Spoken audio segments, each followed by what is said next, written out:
सहेली मेरी पूछे मुझे कितना साजन तेरा चाहे तुझे।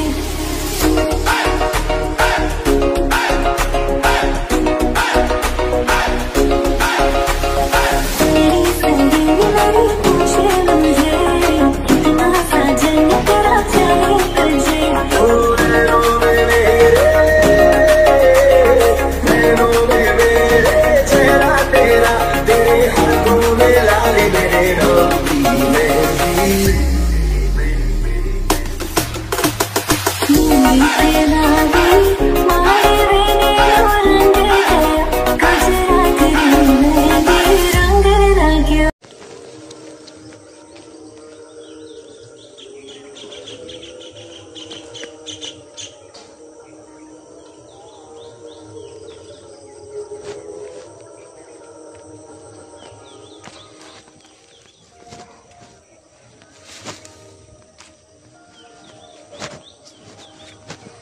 আজকে হলে পয়লা কি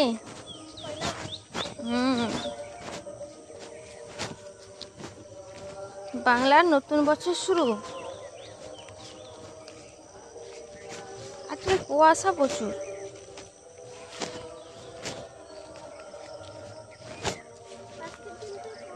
সবার ঘরে আজকে 3টা গাছের ঘরে মাটি দিতে হয়, তাছাড়া প্রত্যেক জায়গায় জায়গায় আগুন দিতে হয়, জল দিতে হয়, গরু ছাগল মানে সবাইকে, সব প্রাণীদের স্নান করাতে হয়, এটাই নিয়ম।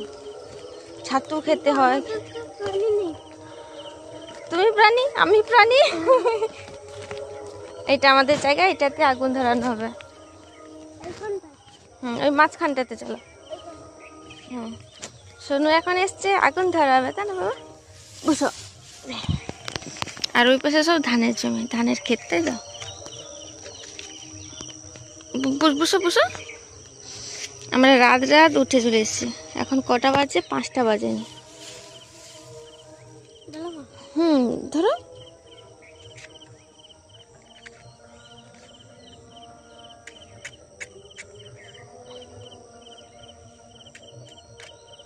পারবে?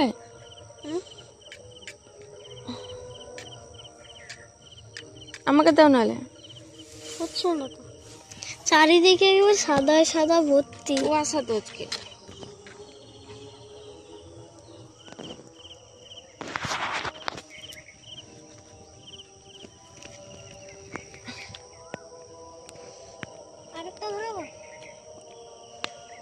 হে গাইস, গুড মর্নিং। তোমরা কেমন আছো? আশা করি ভালো আছো। আমরা তো খুব ভালোই রয়েছি। আর এখন আমরা কোথায় আছি শোনো?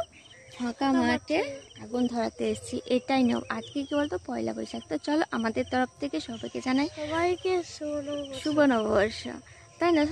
তো এটা হলো আমাদের জায়গা। তো এটাই নিয়ম, প্রত্যেকটা জায়গায় জায়গায় আগুন দিতে হয়। তার জন্য সোনুকে নিয়ে চলে এসেছি। এটা একটু বাড়ির পাশাপাশি, দূরে হলে যেতাম না, কাছে বলেই তার জন্য সোনুকে নিয়ে চলে এসেছি আগুন দিতে। আর চারিদিকটা তো আজকে প্রচুর কুয়াশা, আর আজকে ভোর ভোর উঠেও পড়েছি। আজকে জানো আমাদের অনেক কিছু নিয়ম থাকে, জানি না কতটা কি করতে পারবো, তাই না? বাবা মারা আছে, আজকে ছাতু খেতে হয়। তো ছাতু আনবে দোকান থেকে, এখনও আনা হয়নি। তারপরে দুপুরে 5টা 7টা তরকারি করে পুকুরে দিতে, মানে পূর্বপুরুষদেরকে দিতে হয়, পুকুরে ভাসাতে হয় খাওয়ার, এটাও নিয়ম থাকে। জানি না কি হবে আজকের, দেখা যাক। মা যেহেতু, আমি একা থাকলে হতো না, কিন্তু এই অবস্থায় আমাকে খাওয়াটার ভাসাতে নেই, পূর্বপুরুষদেরকে ডেকে খাওয়া দিতে নেই। তো মা যেহেতু এসছে, মাই দেবে বললো কালকে রাত্রে, তার জন্য করবো কি রান্না করি না করি। আর তাছাড়া আজকে বসুন্ধরা দিতে হয়। কালকে রাত্রে তো দেখিয়েছি, বাজার থেকে ওই যে ভাঁড়গুলো আনা হয়েছে ছোটো ছোটো, ওইটা হবে। তারপরে ছাতু খাওয়া হবে। প্রত্যেকটা গাছে ঘরে মাটি দিতে হয়, সবাইকে স্নান করতে হয়, মানে আমরা বাদেও গরু ছাগল হাঁস মুরগি সব যত প্রাণী থাকে সবাইকে স্নান করাতে হয়। তো এটাই নিয়ম থাকে। তো চলো কতটা কি করতে পারি। আর হ্যাঁ, আজকে কিন্তু বাবা মারা আসছে বিকেলে, সন্ধ্যা হয়ে গেলেও হয়ে যেতে পারে, দেখা যাক। তো চলো কতটা কি নিয়ম করতে পারি, দেখা যাক কি হয়। তো চলো দেখতে থাকো, সঙ্গে থাকো। আর চারিদিকটা দেখো পুরো কুয়াশা, আর ওই পাশে পুরো ধানের চাষ হয়েছে, তো আমাদের জমিটাই ধানের চাষ হয়নি, তাই না? চলো দেখতে থাকো, সঙ্গে থাকো। আর দেখো আজকে সবাই সকাল সকাল ঘুম থেকে উঠে পড়েছে। আর বাবা বাথরুমে গেল, মা সোনুকে নিয়ে হাঁটাহাঁটি করছে ওড়না মাথায় দিয়ে। মা বললো কুয়াশা ঠান্ডা লেগে যাবে, এই ওড়নায় কুয়াশা আটকাবে, বলে দেখা যাক কী হয়। আর এই যে আমাদের হরিমঞ্চ, মাটির হরিমঞ্চ, এখানে আমাদের বসুন্ধরা দেওয়া হবে। এটা বাদেও আমাদের পাকার হরিমঞ্চ আছে, সেখানেও দেওয়া হবে পুরনো বাড়িতে। তো চলো। আর দিদি এসে এই যে দিয়ে গেল। দিদি বলল যে, আমি দিদিকে ডেকেছিলাম যে তুই এসে দিয়ে যাস, আমি পারবো না হয়তো গর্ত খুঁড়ে বসুন্ধরা দিতে অতটা, মানে তার জন্য দিদি আসলো। দিদি এসে এই যে দিয়ে গেছে। এখানে জেঠিমাদের ঘরে, তারপরে আমাদের পুরনো বাড়ি যে হরিমঞ্চ পাকার মঞ্চ রয়েছে সেখানেও দেওয়া হয়েছে।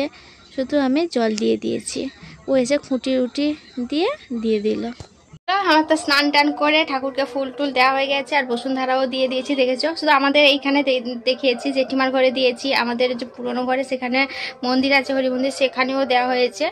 আর এখন খাবো, শোনো আওয়াজটা বন্ধ করো। এখন কি খাই বলো তো? এখন খাবো সেই বছরের জিনিস এই বছর খাবো। কি খাই? কি সেই বছরের জিনিস এই বছর খাবো। কি হতে পারে? পান্তা আছে, কালকে কিছুটা পান্তা থেকে গেছে, তার জন্য আলু ভাজা করেছি। তো আলু ভাজা দিয়ে পান্তা খাবো। তার পান্তা সেই বছরের জিনিস এই বছর, মানে চৈত্র মাসে, কালকে চৈত্রের শেষ দিন ছিল সেই বছরে। আজকে পয়লা বৈশাখ, এক বছরের জিনিস খাচ্ছি। তো চলো খেয়ে নি, কি রান্না হবে আবার দেখি। আর প্যান্ডেলের লোকজন সব এসে গেছে, প্যান্ডেল হচ্ছে, ওরাও মুড়ি খাবে বলছে। আলু ভাজা চানাচুর দিয়ে মুড়ি দিয়ে দেবো। হ্যাঁ ঔষধ ঠিক আছে, খাওয়াচ্ছি। একটু কমেছে বাবা, ব্যথা কমছে? কালকে রাত্রে শুধু ওষুধ দেওয়া হয়েছে, আজকে দিই, আবার রাত্রে দিই, দেখি কতটা কমে। আর আজকে দাদু দিদিও আসছে, তাই না? তো চলো খেয়ে নি, তারপরে একদম ভিডিও আর করতে সময় পাবো কিনা জানি না। তো প্যান্ডেল লোকজন খাবে, বাবা মারা আছে, তারপরে ননদরা আছে, এতজনের রান্না বান্না। তো হ্যাঁ, অনুষ্ঠানের সময় একে পুজো হচ্ছে। তো চলো দেখা যাক, যদি সময় পাই অবশ্যই ভিডিও করবো, আর যদি না সময় পাই তাহলে হবে না হয়তো। আর আজকে মেহেন্দি করবো দুপুরে। তো চলো দেখতে থাকো, সঙ্গে থাকো। আর আজকে পয়লা বৈশাখ উপলক্ষে এই দুটো মাছ আনা হয়েছে, এটা দিয়ে রান্না হবে।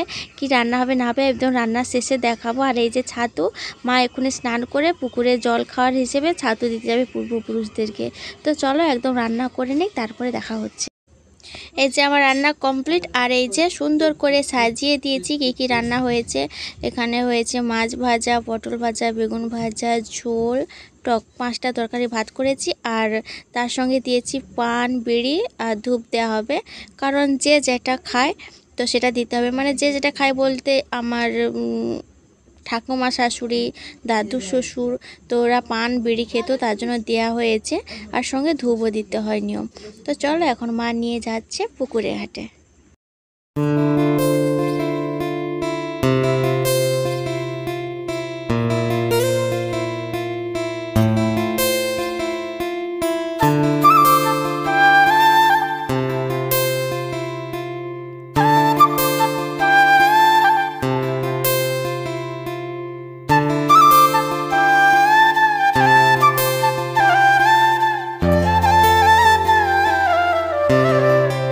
আমাদের প্যান্ডেল রেডি, এই পাশটায় রান্না হবে আমার যেটা ধারণা, আর বসে খাওয়ার জন্য।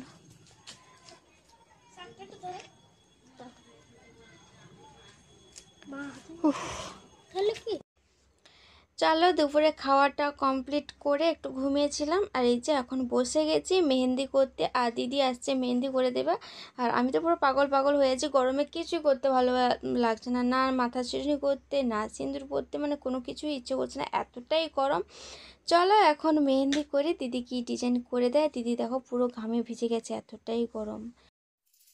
तेरी सहेली मेरी पूछे मुझे, कितना साजन तेरा चाहे तुझे।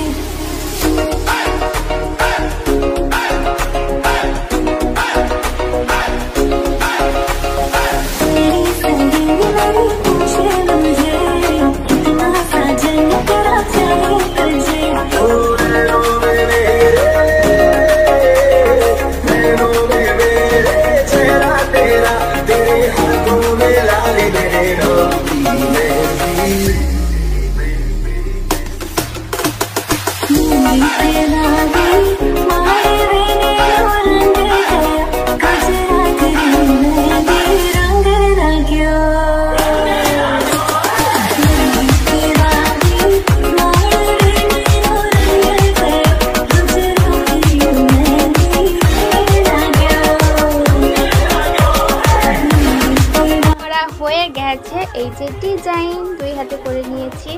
আর দিদি করে দিয়েছে।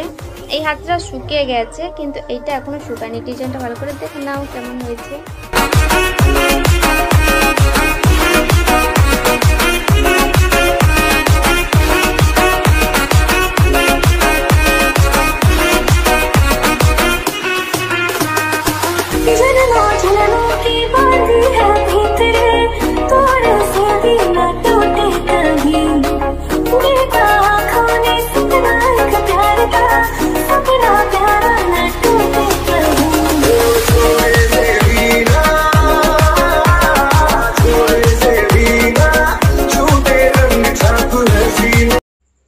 এবার চলো তোমাদেরকে দেখায় আর মেহেন্দিটা কত সুন্দর কালার হয়েছে, খুব সুন্দর হয়েছে।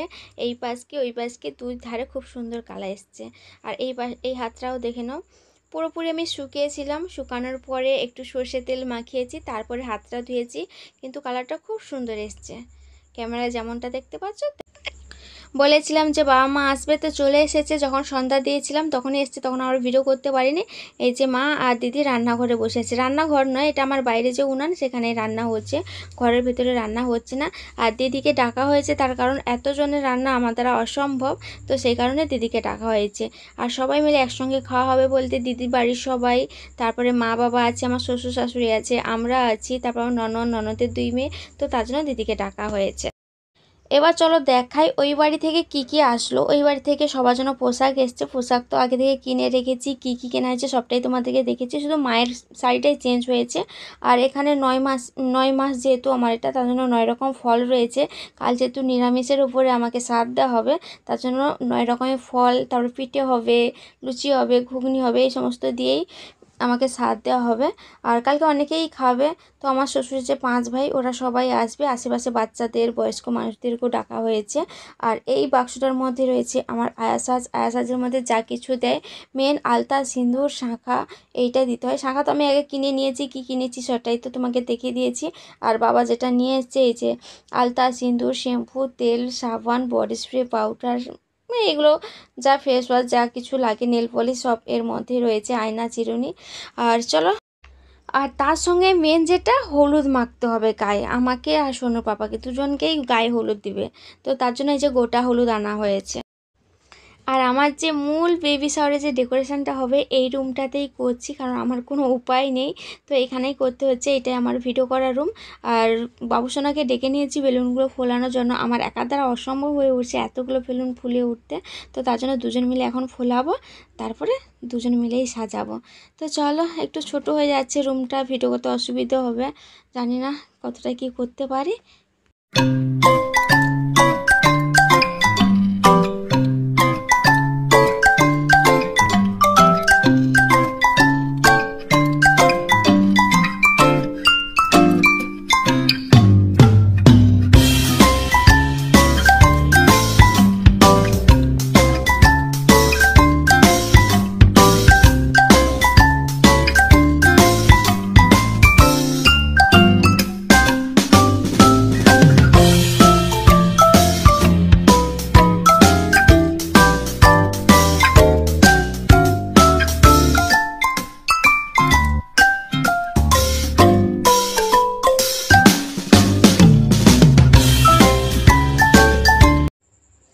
এখন বাজে রাত 12টা, এখনও পর্যন্ত আমি সাজানোটা কমপ্লিট করতে পারিনি। তার কারণ হলো হঠাৎ মাত্রই টেপ শেষ হয়ে যায়। আমি ভেবেছিলাম যে টেপটা আছে ওতেই হয়ে যাবে, তার জন্য এক্সট্রাভাবে আর আনিয়ে রাখিনি, কিন্তু এভাবে শেষ হয়ে যাবে বুঝতে পারিনি।